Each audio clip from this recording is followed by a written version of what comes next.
E na história, em relação ao clube, né? O Gabriel falou, a gente fica sócio, o meu pai, pô, porque assim, né? Mas só quem é palmeirense e tal, pode parecer que é uma coisa corriqueira, uma coisa. Mas eu me lembro muito, eu tinha 12 anos de idade, né? Em 83. Por quê? A gente o meu pai tinha uma proximidade muito grande com um conselheiro também, cujo filho até é mais velho que eu, mas é vivo, eu ainda tenho contato com ele, que era o seu José Forte, o Fernando Forte, que é o filho dele. E nós íamos muito tal, e ele insistia muito com meu pai, que meu pai deveria se associar ao clube.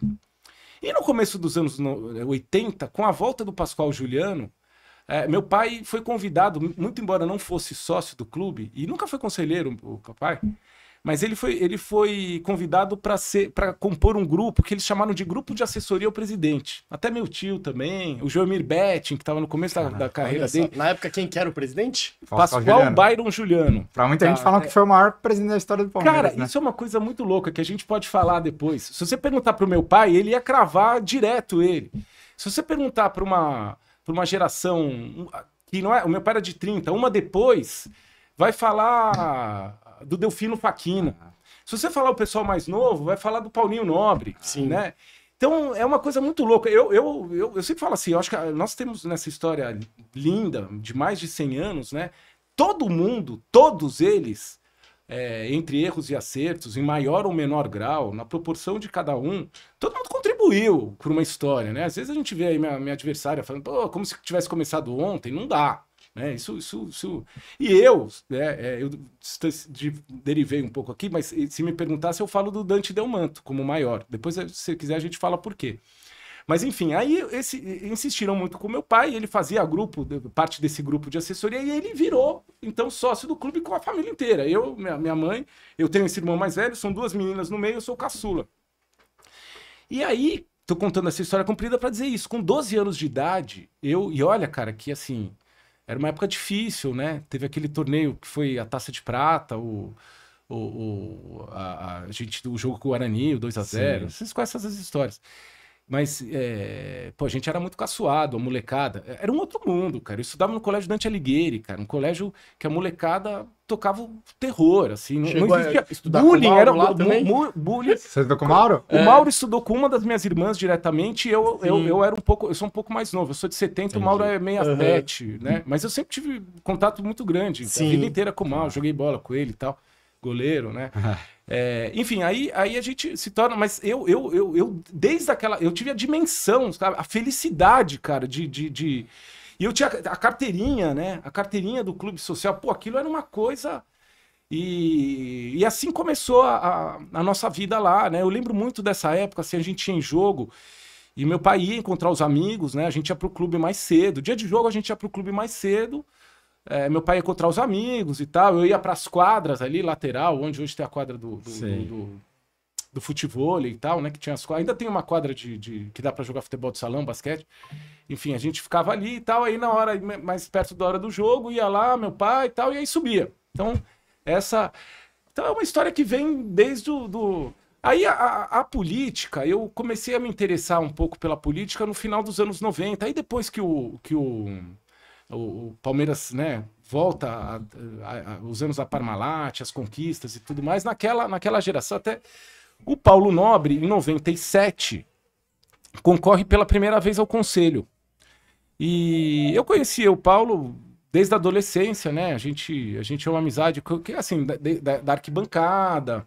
Eu jogava bola lá na casa dele, no Palmeirinha, né? Fui várias vezes lá. E depois a gente teve a coincidência da gente fazer a PUC e ser contemporâneo da Faculdade de Direito. A gente se formou junto. Então você é colega de faculdade do Paulo Nobre. Do Paulo Nobre, olha, né? Então, além da relação com o clube, você era a gente tinha essa amizade, e até, putz, cara, começa a derivar. Pode mandar bala. Mas assim, tem coisas legais, assim, o Paulo na nossa formatura, no AMB, todo mundo, aquela formalidade, faculdade de Direito, né? 400 caras, tal. O Paulo pegou a beca e bordou um símbolo do Palmeiras enorme para receber o canudo e tal.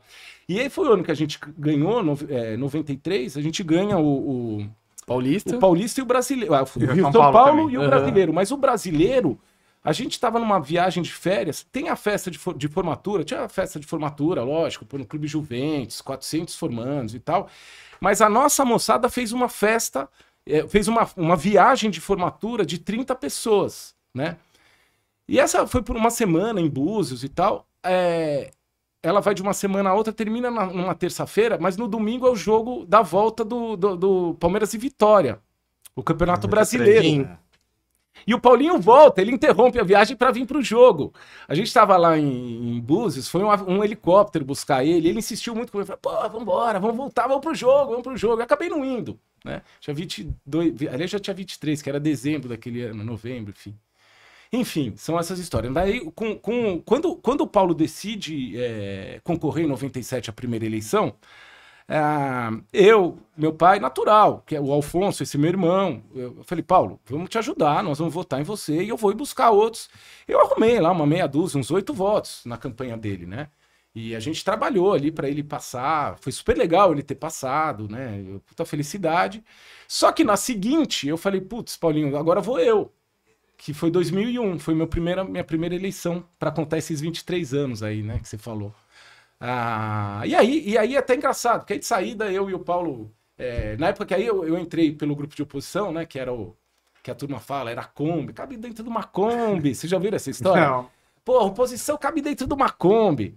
A oposição, quem coordenava a oposição era o Serafim Del Grande, o Gilberto Tipulo, um senhor excepcional, que era o Dr. Luiz Wallace Negro, falecido, o Luiz Carlos Granieri, que hoje apoia a minha concorrente, e começando o Vladimir Pescarmona, que hoje também apoia. Era o VB. Esse que cabia na Kombi era o embrião. Era o VB, já tinha o nome o VB, né? E nas primeiras eleições vocês estavam criando uma chapa de oposição do Mustafa, né? Que era o atual presidente. Isso, porque tanto que 2 anos depois vem o Muda Palmeiras, né? Vem o Muda Palmeiras com a vinda do Beluso. Mas nessa minha chegada lá, eu e o Paulo, a gente estava em grupo diferente. Ele era até diretor do Mustafa, né? Ele era diretor social, ele participava da diretoria, enfim, mas a amizade não mudou, claro, nesse período todo, né? Só depois, porque ele saiu e aí, hoje em dia ele não fala com muitas pessoas, né, e tal, que é uma pena, né? E aí começa a minha jornada, porque aí eu sou eleito em 2001, ainda era uma outra época do Conselho Deliberativo do Palmeiras, veja, e eu sempre achava, falava, o tempo vai transformar isso aqui, né? E transformou, efetivamente ele transformou, com a vinda de novos quadros, e ainda havia um outro formato, tá? Porque foi antes do Código Civil de 2002. Mas eram bem menos, né? O número de conselheiros era o mesmo, no entanto, 1/3 dos conselheiros eram biônicos, eles eram indicados, eles não eram votados. Tá. Entendi. Então ali... Mas eles tinham que ser sócio do clube, né? Não, sim, eles eram pelo sócios, menos, né? Claro, eles eram sócios. Não sei, que indicação pra mim já é um absurdo. E agora vai saber, cara, né? mas indicação de quase 100 nomes, entendeu? Ganhava a eleição, né? E aí levava. Então, e aí tem essas mudanças em 2012. Então, desde o início, porque eu entro em 2001... Em 2002, o Brasil aprova o Código Civil, que era o último Código Civil era de 1917, ficou aí quase 90 anos e tal. E aí todos os estatutos de companhias e de clubes tiveram que se adequar a essas novas realidades. Sim. Uma dessas adequações foi acabar com essa figura nos conselhos deliberantes, não existia mais. Então, desde lá, eu por ser advogado, e também aconteceu, eu cheguei lá, cara, eu tinha 30 anos, né? Pô, você tá com aquela pegada, com aquela vibe de tocar, de fazer. Onde eu posso ajudar, me coloca que eu vou, né?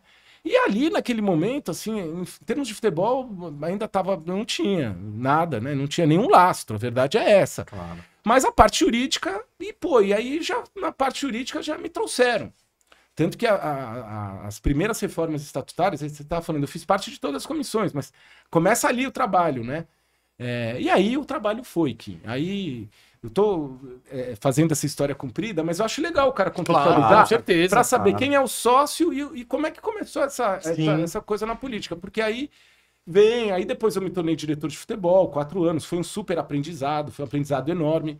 Muito embora, depois, quando vem o Paulo, na primeira gestão, o Paulo pede para eu concorrer para o COF, que ele queria companheiros ali porque ali também a gente já tinha... Esse negócio com o Paulo, ele era da direção do Mustafa, da diretoria, eu era do grupo, mas aí quando tem a eleição do De La Mônica, que a gente passa a fazer parte, o Paulo foi vice-presidente. Sim. E na ocasião, nem todo mundo ainda conhecia muito bem o Paulo. O Paulo não tinha tantos anos. Não era figura pública. Né? Depois ser conhecido da torcida mesmo? Depois, basta ver o seguinte, o De La Mônica, que concorreu à presidência, pediu a mim que fizesse a sondagem inicial com o Paulo, né? Essa interlocução inicial. Evidentemente que ele como... Agora eu tô vendo isso, mas assim... Ele que ia convidar formalmente o Paulo para compor a chapa dele como vice-presidente. É óbvio. Ele, vai lá. E eu saí um dia com o Paulo na Granja Viana, né? Pra falar. E falei muito para ele. Falei, Paulinho, você tá tendo uma oportunidade que o Mustafa não te deu. Você tem que ir e tal. E ele foi, né? Ele foi segundo vice-presidente. Mas aí ele pede para eu ir ao COF. E o COF, eu entendo o COF, eu tenho muita convicção disso, né? Na minha formação lá dentro do Palmeiras, que o COF foi meu doutorado, cara. O COF me permitiu ter uma visão bastante abrangente. Aí, é claro, eu já tinha passado pela diretoria de futebol, já estava envolvido em outros órgãos que eu estou até hoje relacionados ao futebol, mas que... E aí, cara, eu te falo até uma coisa para não ficar dúvida para o público em geral. Na minha advocacia, eu não sou advogado de jogador de futebol, de empresário, não sou advogado, sequer advogado esportivo. Não sou. Eu conheço bastante do direito esportivo, é verdade. Eu escrevo, eu palestro em instituições de ensino, pós-graduação, mas não vivo disso, não faço. A minha advocacia é empresarial, na área pública de licitação, com empresa de engenharia. Não tem nada a ver com esse negócio, né? É legal falar isso também. Sim, claro. Porque a turma faz... Porque não pode ter esse conflito de interesse, que é algo que muita pessoa atrela a oposição. E aí você entra com isso também, com a situação, desculpa. E fala, né? Sim. E aí, assim, então o COF me deu essa abrangência. E assim, os anos do COF, porque eu fiquei os 4 anos do Paulo, o primeiro mandato inteiro do Maurício, e metade do segundo mandato do Maurício. Sobretudo no primeiro tempo, aí, vamos dizer, do Paulo, nós tivemos discussões importantíssimas lá dentro, cara. Porque foi quando o Palmeiras... Eu considero, cada um tem a sua opinião, mas todo esse movimento da última década, o elemento transformador da história recente do Palmeiras é o Allianz Parque e a inauguração do Allianz Parque. E o Paulo que veio, que foi o homem certo na hora certa, tal, mas teve esse elemento que foi, né, que agregou e que permitiu que se fizesse tudo. Mas assim, nesses 4 anos, o COF enfrentou situações como toda a estruturação do FIDIC com o Paulo, né? O FIDIC foi uma estruturação que foi feita porque o Paulo adiantou valores para o Palmeiras cobrir, para Palmeiras, entre aspas, comprar a sua dívida, né? Renegociar a sua dívida, essa é a palavra correta, de forma a alongar a dívida. Então o Paulo fez uma operação e para isso ele teve que pôr dinheiro bom na frente, que foi dinheiro do bolso dele. Toda a estruturação, e isso tem um veículo que chama FIDIC, Fundo de Direitos, de Investimento em Direitos Creditórios. Foi feito nessa nossa passagem. A não adesão ao Profut, que foi uma decisão difícil. Claro. Foi uma decisão difícil. E foi uma decisão dentro, assim... aí não do pioneirismo, que é uma marca do Palmeiras, mas da coragem, da galhardia que o Palmeiras teve em vários momentos da história. Cara, não é exagero falar isso. Claro. Porque todo mundo aderiu ao Profut, o Palmeiras não. Então foi assim um pouco que eu construí essa história. Assim, eu para finalizar, que ficou enorme a resposta, né? Outro dia eu disse, porque me perguntaram, né? Lá no Palmeiras, a eleição vai ocorrer daqui a 3 sábados, vocês sabem, daqui a 3 domingos, a votação do associado. E é um modelo que é a 4ª eleição que funciona dessa forma. Antigamente, quando eu entrei no conselho, era o voto do conselho. A primeira eleição do Paulo Nobre foi o conselheiro que decidiu. A segunda não, foi a primeira com o associado. Mas a gente passa por uma validação pelo conselho, né, que ocorreu no último dia 14 de outubro. Lá nós tivemos um terço dos votos. E alguém me perguntou, né, porque tem quem veja pelo lado do copo cheio e o copo vazio, né? Você teve... não conseguiu 100 votos. Falei, não é assim. A minha concorrente teve 168 votos, é verdade. Só que ela tem 160 diretores. Né? Vamos entender. Agora, os 85 significa que nós conseguimos aglutinar os 85, né? Grupos que conseguiram vir, né, sob a minha liderança e tal. E mais do que isso, né, para dizer... E falou assim, sem ser pretencioso, cara, numa super boa.